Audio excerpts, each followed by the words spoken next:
Olá pessoal, tudo bem? No vídeo de hoje nós vamos falar um pouquinho sobre alguns sólidos geométricos e o cálculo de volume desses sólidos, ok? Bons estudos para vocês! Bom, vamos lá pessoal. Então, o cálculo do volume do cubo.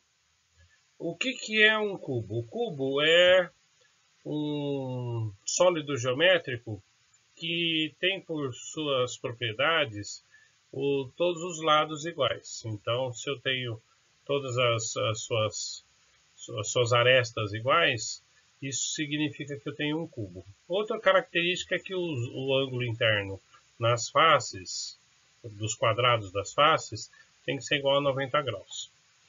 Bom, o volume é dado pela seguinte expressão: o produto dos lados. Então, o volume, já que os lados são iguais, o volume é igual a lado vezes lado vezes lado, ou seja, lado elevado ao cubo. Daí também a gente consegue recordar uma coisa. O cubo ele é um prisma regular de base quadrada, que a sua altura é igual à medida da aresta. Então, a partir daí, da aresta da base. A partir daí, a gente pode usar tanto a expressão como sendo o volume de um prisma, de base quadrada e altura igual a medida da aresta, ou simplesmente o lado elevado ao cubo, que é mais conveniente. Bom, um exemplo. Geralmente os problemas vêm desta forma: dado um cubo de aresta tanto. Nesse caso, um cubo de aresta 7 centímetros. É subentendido que se ele é um cubo, então as outras arestas são idênticas, ou seja, todas são de 7 centímetros. E a partir daí eu aplico a fórmula, ou seja, o volume do cubo será igual a 7 centímetros elevado ao cubo, ou seja, o volume do nosso cubo igual a 343 centímetros cúbicos. Uma recomendação importante: não se esqueçam das unidades de medida. Tá? Bom, depois, vamos dar uma olhadinha no volume do paralelepípedo. O paralelepípedo ele tem a seguinte característica. Se a gente olhar como um prisma, ele é um prisma regular de base retangular, mas a sua principal característica é que as três dimensões que compõem ele no espaço não necessariamente são iguais, ou seja, elas são geralmente distintas. Portanto, a gente tem uma largura, uma profundidade e uma altura diferente uma da outra. A partir daí, e observando a expressão anterior do nosso cubo, a gente pode então subentender a fórmula como sendo o produto delas, ou seja, o volume do paralelepípedo é igual a largura vezes a altura vezes profundidade. E a partir daqui, então, eu já posso simplesmente aplicar essa expressão, ou seja, no caso do nosso exemplo, x vezes y vezes z. Lembrando agora do caso da relação com o prisma, eu posso chamá-lo de prisma regular de base retangular. E aí a fórmula, se vocês observarem do cubo, é exatamente a mesma. A fórmula do prisma vai ser igual à área da base, ou seja, a área da base retangular vezes a altura. Exemplo. Eu tenho esse paralelepípedo. E aí, se eu tenho esse paralelepípedo, eu tenho as seguintes dimensões: uma largura de 5 centímetros, uma profundidade de 2 centímetros, essa profundidade a gente também pode chamar de largura, e uma altura de 3 centímetros. Agora, aplicando a nossa fórmula, uma outra coisa importante que a gente tem que lembrar. Nesse segmento da geometria, é muito comum a gente ter que reconhecer essas fórmulas. O volume do paralelepípedo vai ser igual a o produto de 5 metros vezes 2 metros vezes 3 metros. O resultado disso será 30 metros cúbicos. Ok? Bom, vamos dar uma olhadinha no cilindro agora. O cilindro, análogo aos outros, a gente observa que ele tem uma base e a parte de cima da sua superfície iguais. Então, quando nós temos uma figura, um sólido que tem esse comportamento, nós dizemos que ele é regular. Se ele é cilíndrico, então ele é um cilindro regular. Se é um cilindro regular, a gente já pode chamá-lo de prisma. A sua fórmula, olha só, é o cálculo da base vezes a altura. A base é a circunferência. Para o cálculo da área da circunferência, o que nós fazemos? Precisamos tomar o raio. O raio é a distância do centro da circunferência à borda. E, então, utilizo o raio e a altura do meu cilindro.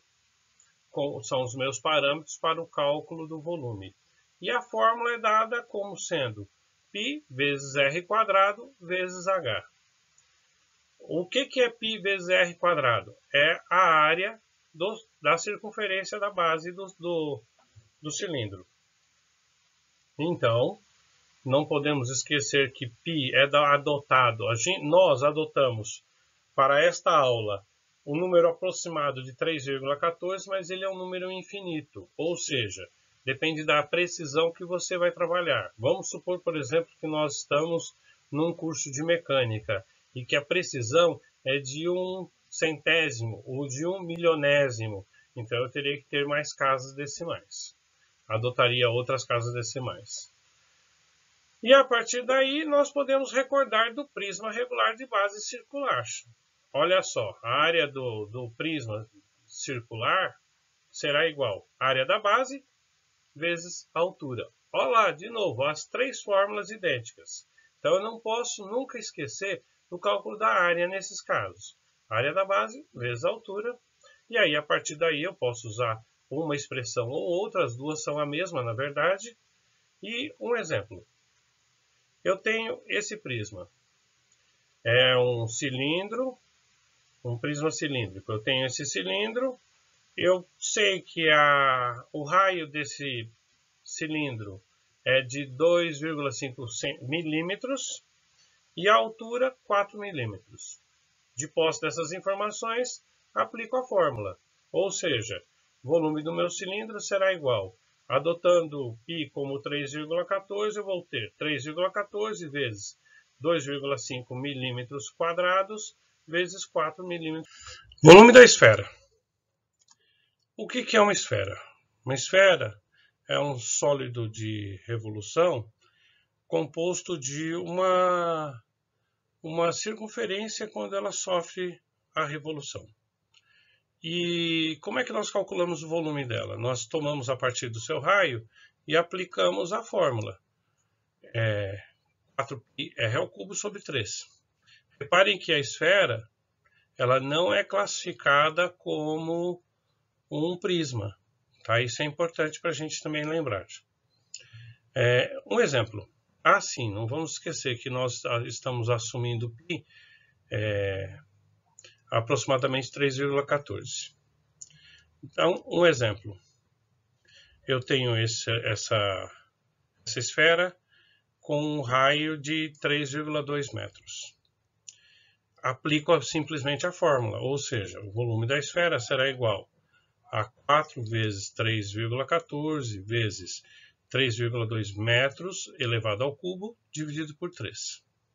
Aí eu desenvolvo isso, tá? Desenvolvendo essa expressão, o volume dessa esfera será aproximadamente 137,188 metros cúbicos. Beleza. Na sequência, volume da pirâmide. A pirâmide, basicamente, é calculada da seguinte forma. Eu tomo o cálculo da área, então eu verifico qual a composição dessa área. A área pode ser quadrada, retangular, triangular, e multiplico pela altura. Então, nesse nosso exemplo, a nossa fórmula será igual à área da base vezes a altura dividido por 3.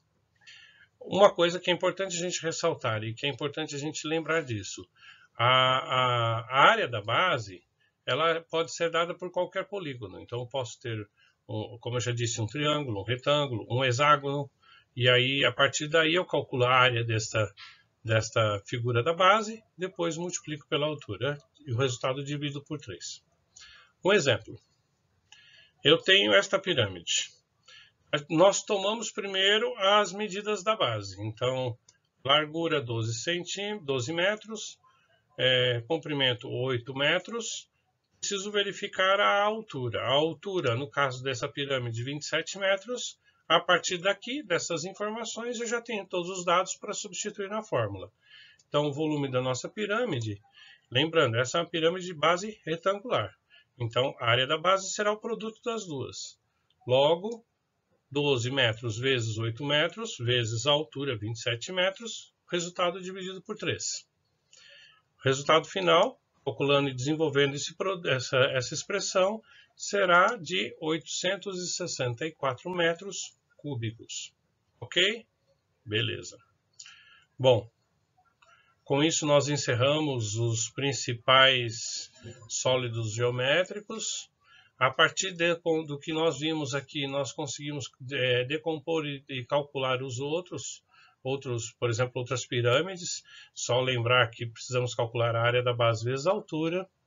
Tá? Agora eu recomendo que vocês peguem exercícios na descrição do vídeo, façam alguns exercícios. Ou se tiverem alguma dúvida, podem até mandar nos comentários alguma pergunta, alguma coisa que eu respondo a termo, ok? Joia? Na próxima aula nós damos sequência nos conceitos relativos à geometria. Bons estudos para vocês!